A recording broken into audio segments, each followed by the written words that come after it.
कहो किसलिए अपनी रानी माँ को याद किए हो? महारानी जी। हाँ मंत्री। आज अपने दरबार में महाराज जी बुला रहे हैं।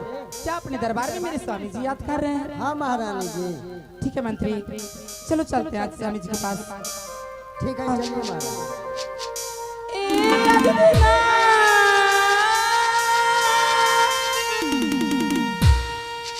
चल हो मंत्री जी।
चरण कमलों में सादर दंड प्रणाम।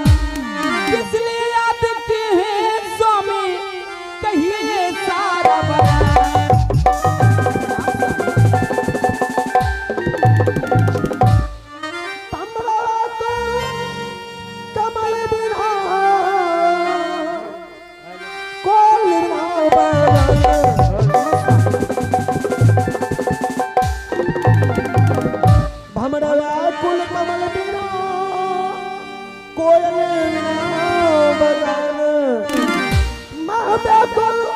कमल बिना रानी जानती है श्री राम।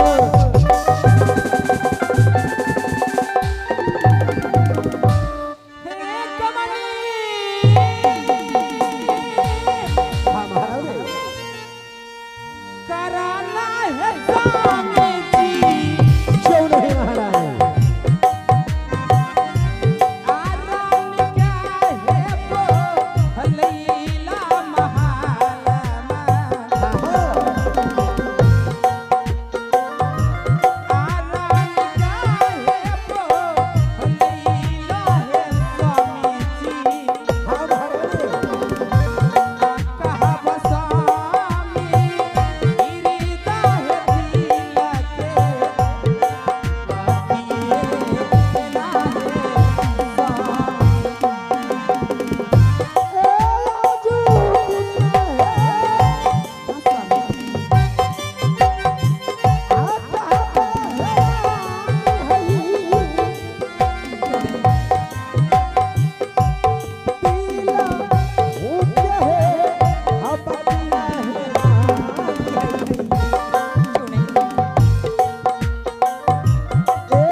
आज जो मैंने तुम्हें बुलाया हो महल से सिंह तक क्यों नहीं? बुलाने का यही कारण है महाराज। क्या कारण है स्वामी? महारानी ईश्वर की कृपा से इस महल में कोई चीज की कमी नहीं है। क्यों नहीं? 14 कोस का राज है और कंचन का महल है। हाँ स्वामी जी। और इस महल में एक मेरा पुत्र समान भाई भी है, हाँ स्वामी। जो कि कमलराज। महाराज कमलराज मेरे आंखों के तारे हैं और इस राज की दुलारी है। क्यों नहीं स्वामी जी? जब तक मैं ये अपनी नजरों से एक नजर कमलराज को देख नहीं लेता हूँ तब तक मेरे दिलों को शांति नहीं होता। इसलिए महारानी हाँ। आज ये बताओ कि कमलराज मुझसे 10 दिनों से मिलने के लिए नहीं आया है, क्या तुमसे मिलने के लिए आई है महारानी? स्वामी जी क्या बताऊं, कमलराज मुझसे भी 10 दिन से मिलने नहीं आए। क्या हाँ स्वामी। तुमसे भी मिलने के लिए नहीं आए हैं? नहीं। जी महाराज, क्या ये आप कमल महाराज के बात कर रहे हैं? हाँ। जी कमल महाराज क्यों? कमल महाराज आज 10 बार दारू पी लिया, बाबू धान के खेत में भलक गया।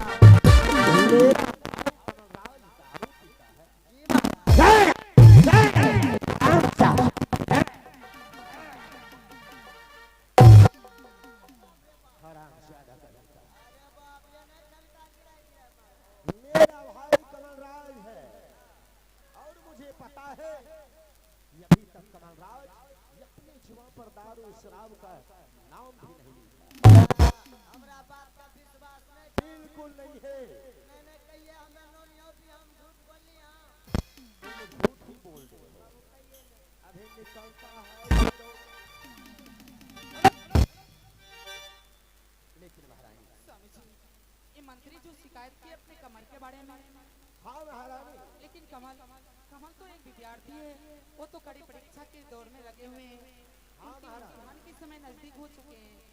महारानी हाँ। ये महामंत्री है, इसे क्या पता है? क्यों नहीं? इसलिए महारानी सर्वदाई का